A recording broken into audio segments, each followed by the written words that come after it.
Hello guys, welcome back to the channel and welcome AEW के dynamite show का preview, जो कि AEW का एक रेगुलर डायनामाइट शो है। लेकिन गाइस इसके बावजूद भी हमें कल होने वाले डायनामाइट शो के ऊपर कुछ बहुत ही बड़ी चीजें देखने को मिल सकती है, क्योंकि शो के लिए AEW ने बहुत ही बड़े मैचेस पहले से एडवर्टाइज कर दिए हैं। और गाइस हमें पॉसिबली शो के ऊपर ब्रे वाइट भी अपना डेब्यू करते हुए दिखाई दे सकते हैं, क्योंकि ब्रे वाइट के AEW कंपनी के अंदर डेब्यू को लेकर हाल ही में एक अपडेट सामने आए हैं, जिसके बारे में आज इस वीडियो के अंदर हम बात करने वाले हैं। और इसके साथ ही हम करेंगे कल होने वाले AEW के डायनामाइट शो का प्रीव्यू। तो गाइस ये सब बातें जानने के लिए ये वीडियो एकदम आखिर तक देखना, और ऐसे ही AEW कंपनी से रिलेटेड हर एक न्यूज, रूमर और अपडेट और AEW के हर एक शो का रिव्यू पाने के लिए हमारे चैनल को सब्सक्राइब करना मत भूलना। लेकिन गाइस अब ज्यादा देर ना लगाते हुए चलिए ये वीडियो शुरू करते हैं और करते हैं कल होने वाले AEW के डायनामाइट शो का प्रीव्यू, और जानते हैं कि कल होने वाले AEW के डायनामाइट शो के लिए AEW ने कौन कौन सी चीजें पहले से एडवर्टाइज कर दी है। तो गाइस सबसे पहली चीज जो AEW ने कल होने वाले डायनामाइट शो के लिए ऑफिशियल एडवर्टाइज की है, वो है AEW के मेंस डिवीजन से एक नॉर्मल टैग टीम मैच, जहां पर नाइटमेयर फैमिली यानी कि कोडी रोड्स और ली जॉनसन मिलकर डांटे मार्टिन और मैट सैडल को फेस करने वाले हैं। और गाइस अगर यहाँ पर हम बात करें इस मैच की बैक स्टोरी की, तो गाइस देखा जाए तो इस मैच के लिए कोई भी बैक स्टोरी नहीं है, और AEW ने मैच इस वीक के डायनामाइट शो के लिए एकदम रैंडमली बुक कर दिया है।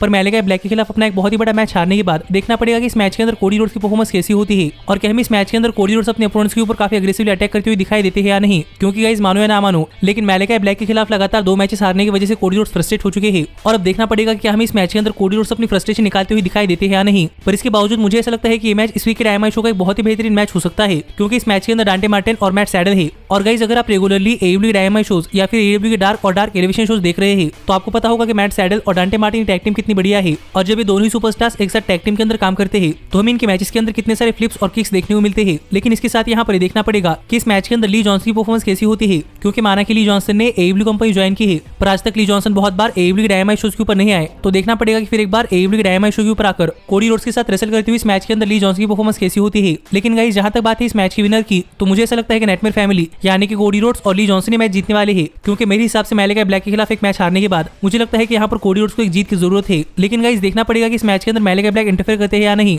और क्या हम इस मैच के दौरान मैलेकाई ब्लैक अगर कोडी रोड्स के ऊपर अटैक करते हुए दिखाई देते हैं या नहीं। पर जो अगली चीज जो कि AEW ने इस वीक के डायनामाइट शो के लिए ऑफिशियल एडवर्टाइज की है, वो है AEW के विमेंस डिवीजन से एक नॉर्मल टैग टीम मैच, जहां पर फिनोपेनी फ्रॉड और बनी मिलकर टाई कॉन्टी और एना जे को फेस करने वाली है। और अगर यहाँ पर हम बात करें इस मैच की बैक स्टोरी की, तो गाइस आपको तो पता ही होगा कि बनी और फिनोपेनी फ्रॉड मिलकर टाई कॉन्टी पर अटैक कर रही थी, और यहाँ पर टाई कॉन्टी को बचाने के लिए कोई और नहीं बल्कि टाई कॉन्टी के बेस्ट फ्रेंड और रिटर्निंग सुपरस्टार एना जे ने आकर टाई कॉन्टी की मदद की थी। और तब से लेकर अब तक हमें एना जे और टाई कॉन्टी और फिनोपेनी फ्रॉड और बनी के बीच में कई सारे सिंगल्स मैचेस देखने को मिले हैं, जिनमें से कई सारे मैचेस फिनोपेनी फ्रॉड और बनी ने जीते हैं, और कई सारे मैचेस एना जे और टाई कॉन्टी ने जीते हैं। पर मोस्टली यहाँ पर अपने मैचेस जीतने के लिए या फिर अपना मैच हारने के बाद यहाँ पर फिनोपेनी फ्रॉड ने टाई कॉन्टी और एना जे के ऊपर एक नकल से अटैक किया था, और यही सेम चीज भी हमें लास्ट वीक के डायनामाइट शो के ऊपर होती हुई दिखाई दी थी। इसलिए गाइस फाइनली इस वीक के डायनामाइट शो के ऊपर हमें एना जे और टाई कॉन्टी और फिनोपेनी फ्रॉड और बनी के बीच में एक नॉर्मल टैग टीम मैच देखने को मिलने वाला है, जिस टैग टीम मैच से मेरी तो बहुत ज्यादा एक्सपेक्टेशन है। और गाइस मुझे ऐसा लगता है कि ये टैग टीम मैच एक बहुत ही बढ़िया टैग टीम मैच हो सकता है। तो देखना पड़ेगा कि ये टैग टीम मैच कैसा होता है, और यहाँ पर इस टैग टीम मैच के अंदर एना जे और टाई कॉन्टी और फिनोपेनी फ्रॉड और बनी की परफॉर्मेंस कैसी होती है। पर इसके साथ यहाँ पर ये भी देखना पड़ेगा कि क्या हार्डी फैमिली ऑफिस यानी कि मैट हार्डी की टीम इस मैच के अंदर इंटरफेयर करती है या नहीं, या अगर यहाँ पर हार्डी फैमिली ऑफिस इस मैच के अंदर इंटरफेयर करते हैं, तो क्या हम इस मैच के अंदर डार्क ऑर्डर, टाई कॉन्टी और एना जे की मदद करते हुए दिखाई देते हैं या नहीं। पर जहां तक बात है इस मैच की विनर की, तो मुझे ऐसा लगता है कि एना जे और टाई कॉन्टी मैच जीतने वाले हैं, क्योंकि गाइस एना जे और टाई कॉन्टी डार्क ऑर्डर के मेंबर है, और इस वीक का डायनामाइट शो डार्क ऑर्डर के लिए काफी स्पेशल डायनामाइट शो है, जो क्यों है आपको आगे इस वीडियो के अंदर पता चल जाएगा। पर गाइस जो अगला मैच जो कि AEW ने इस वीक के डायनामाइट शो के लिए ऑफिशियल एडवर्टाइज किया है, वो है AEW के मेंस डिवीजन से एक नॉर्मल 1-on-1 मैच, जहां पर एडम कोल जंगल बॉय को फेस करने वाले हैं। और अगर यहाँ पर हम बात करें इस मैच की बैक स्टोरी की, तो गाइस हमने देखा था कि लास्ट वीक के AEW के रैम्पेज शो के ऊपर जब जंगल बॉय और एडम कोल के बीच में एक 6-मैन टैग टीम मैच हो रहा था, तो तब उस मैच के अंदर जंगल बॉय एडम कोल से लड़ना चाहते थे, पर तब एडम कोल जंगल बॉय के सामने नहीं आए। पर लास्ट वीक के रैम्पेज शो के ऊपर अपना मैच जीतने के बाद एडम कोल ने जाकर जंगल बॉय को कन्फ्रंट किया। इसीलिए हमें फाइनली इस वीक के डायनामाइट शो के ऊपर एडम कोल जंगल बॉय को फेस करते हुए दिखाई देने वाले हैं, क्योंकि बहुत देर से जंगल बॉय चाहते थे कि जंगल बॉय एडम कोल को फेस करे, और दूसरी तरफ एडम कोल जंगल बॉय को एक सिंगल्स मैच के अंदर हरा कर दिखाना चाहते हैं कि एडम कोल को अपने मैचेस जीतने के लिए डिलीट की जरूरत नहीं है। तो देखना पड़ेगा कि क्या एडम कोल इस मैच के अंदर प्रूव कर पाते हैं या नहीं। पर जहां तक बात है इस मैच की, तो गाइस मुझे ऐसा लगता है कि ये मैच इस वीक के डायनामाइट शो का एक बहुत ही बेहतरीन मैच हो सकता है,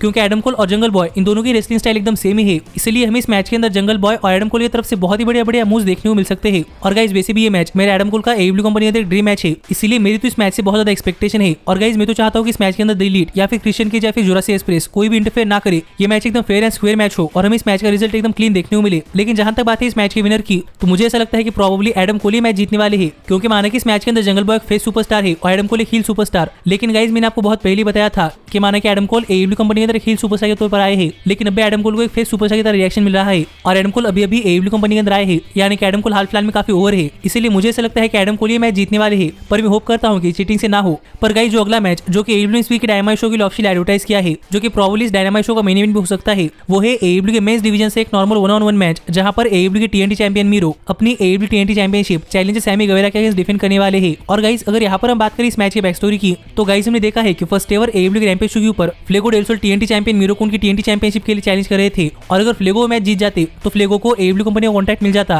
पर फ्लेगो मैच हार चुके थे, लेकिन इसके बावजूद भी फ्लेगो को एडब्ल्यू कंपनी का कॉन्ट्रैक्ट मिला था, और इसके बाद फ्लेगो ने अपने आप के लिए कार भी खरीदी थी। पर मीरो के खिलाफ एक रिमैच के अंदर फ्लेगो ने अपनी कार ऑन द लाइन रखी थी, और फिर एक बार फ्लेगो मीरो से हार चुके थे, इसलिए फ्लेगो टीएनटी चैंपियन तो नहीं बन पाए, पर फ्लेगो से उनकी कार भी छीन गई। और इस सब के बावजूद मीरो फ्लेगो के ऊपर काफी तगड़ा अटैक कर रहे थे, जो देखकर फ्लेगो के बेस्ट फ्रेंड यानी कि सैमी गवेरा सामने आ गए। और यहाँ पर फ्लेगो डेल सोल की तरफ से लड़ते हुए सैमी गवेरा ने मीरो को उनकी टीएनटी चैंपियनशिप के लिए चैलेंज किया, जो चैलेंज मीरो ने एक्सेप्ट कर लिया है, और इसीलिए हमें ये मैच इस वीक के डायनामाइट शो के ऊपर देखने को मिलने वाला है। लेकिन यहाँ पर मीरो का ये कहना है कि सैमी गवेरा फ्लेगो डेल सोल के अच्छे दोस्त नहीं है, क्योंकि सैमी गवेरा फ्लेगो डेल सोल को बचाने के लिए तो आ गए, पर सैमी ने फ्लेगो को बचाने के लिए काफी देर कर दी। और जब सैमी गवेरा फ्लेगो को बचाने के लिए आए, तब सैमी ने फ्लेगो को उठाने की जगह टीएनटी चैंपियनशिप उठाई, जो दिखाकर यहाँ पर मीरो का कहना यह है कि यहाँ पर सैमी गवेरा फ्लेगो का इस्तेमाल कर मीरो के खिलाफ एक टीएनटी चैंपियनशिप मैच चाहते हैं। और वही दूसरी तरफ सैमी गवेरा का कहना है कि सैमी गवेरा मीरो को हराकर नए टीएनटी चैंपियन तो बन जाएंगे, पर टीएनटी चैंपियन बनने के बाद सैमी गवेरा फ्लेगो के लिए उनकी कार भी वापस लाने वाले हैं। जो देखा जाए तो बेसिकली इस मैच के पीछे की पूरी बैक स्टोरी है, जिससे कि आपको इस वीक के डायनामाइट शो के ऊपर होने वाला ये मैच देखने के लिए काफी ज्यादा मजा आएगा। लेकिन गाइस जहां तक बात है इस मैच की, तो गाइस मुझे लगता है कि ये मैच भी इस वीक के डायनामाइट शो का एक बहुत ही बेहतरीन मैच हो सकता है।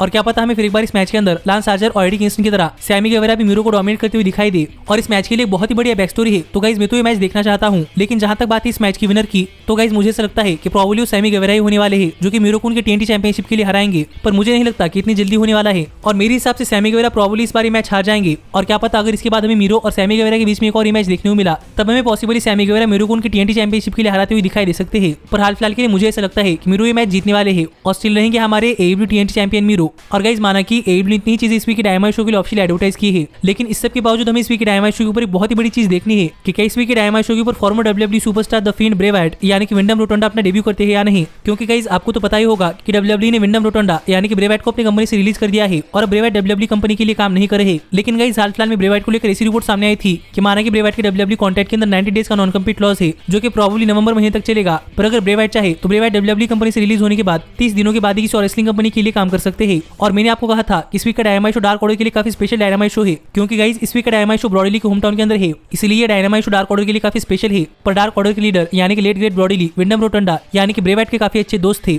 इसलिए हाल फिलहाल में विंडम रोटोंडा यानी कि ब्रे वायट को लेकर ऐसी रिपोर्ट सामने आ रहे हैं कि मैं पॉसिबल इस वीक के डायनामाइट शो के ऊपर यानी कि ब्रॉडी ली के होम टाउन के अंदर विंडम रोटोंडा अपना एडब्ल्यू कंपनी के अंदर डेब्यू करते हुए दिखाई दे सकते हैं। जो बातें हाल ही में विंडम रोटोंडा यानी कि ब्रे वायट को लेकर आई हुई रिपोर्ट हमें बताती है, तो अब देखना पड़ेगा कि क्या ब्रे वायट का 90 डेज का नॉन कम्पीट क्लॉज 30 दिनों के अंदर ही खत्म हो चुका है या नहीं, और क्या हम इस वीक के डायनामाइट शो पर ब्रे वायट अपना डेब्यू करते हुए दिखाई देते हैं या नहीं। लेकिन गाइस आप मुझे कमेंट कर बताइए कि आपको क्या लगता है कि इस वीक के डायनामाइट शो पर ब्रे वायट अपना डेब्यू करेंगे या नहीं। पर मुझे ऐसा लगता है कि पॉसिबल ऐसा हो सकता है। पर गाइस अगर ब्रे वायट इस वीक के डायनामाइट शो पर अपना डेब्यू करते हैं या फिर इस वीक के डायनामाइट शो पर और कुछ होता है, तो इस वीक के डायनामाइट शो पर क्या हुआ ये आपको कल सुबह हमारे चैनल के ऊपर इस वीक के डायनामाइट शो के रिव्यू वीडियो के अंदर पता चल जाएगा। जो वीडियो अगर आप मिस नहीं करना चाहते तो हमारे चैनल को सब्सक्राइब करके नोटिफिकेशन बेल ऑल पर सेट करना मत भूलना। लेकिन गाइस अब मैं मिलता हूं आपसे अगली वीडियो के अंदर, पर तब तक stay healthy, stay happy and keep watching elite wrestling. Hey, did you like that video? Click the screen for more.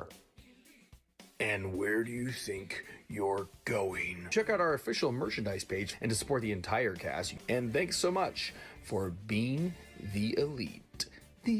elite, the elite. What, Nick, you're not going to sing it all with me this time?